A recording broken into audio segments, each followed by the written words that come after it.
उपस्थित मंडळींनो, असं आहे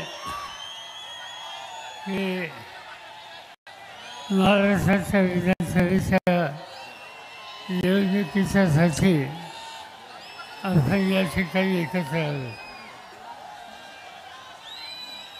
ही निवडणूक महाराष्ट्राच्या भविष्यात ठरवणारी निवडणूक आहे.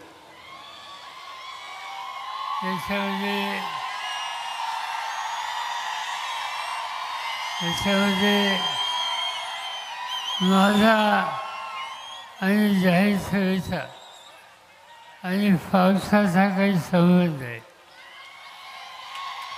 महाराष्ट्रामध्ये अनेक वेळेला मी बोलायला उभं राहिलो की पावसाची सुरुवात होती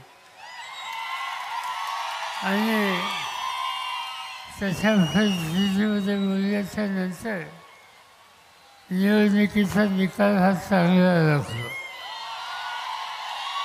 मला आनंद आहे की आज इचलकरंजी मतदारसंघातून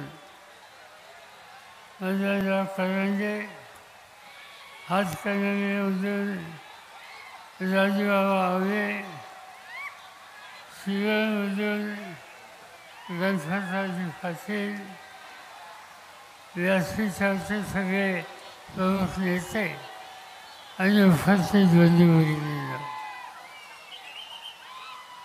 मध्यंतरी देशाच्या लोकसभेची निवडणूक झाली.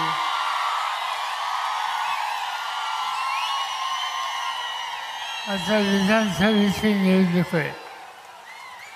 या निवडणुकीमध्ये महाराष्ट्राचा कारभार कुणाच्या हातामध्ये द्यायचा याचा निकाल आपल्या सगळ्यांना घ्यायचा आहे आणि ज्यांच्या हातामध्ये आपण महाराष्ट्राची सत्ता आहे त्याचा 5 वर्षाचा अनुभव बघितला तर आज इथं सत्तेमध्ये बदल केल्याशिवाय पर्याय आपल्या सगळ्यांच्या समोर आहे.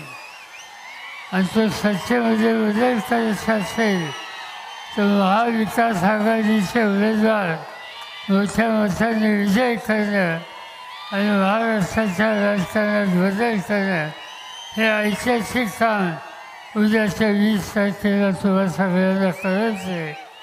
आणि म्हणून महाविकास आघाडीच्या उमेदवारांना मोठ्या मताने तुम्ही विजय करा. माझी खात्री आहे की महाराष्ट्र झाल्याचं होणार नाही. यापेक्षा अधिक या ठिकाणी बोलावं असं मला वाटत नाही. भर पावसामध्ये तुम्ही या ठिकाणी आलात, आम्हाला लोकांची भूमिका समजून घेण्याची तयारी झाली त्याबद्दल तुम्हाला सगळ्यांना लाख लाख धन्यवाद देतो आणि माझे 2 शब्द संपवतो.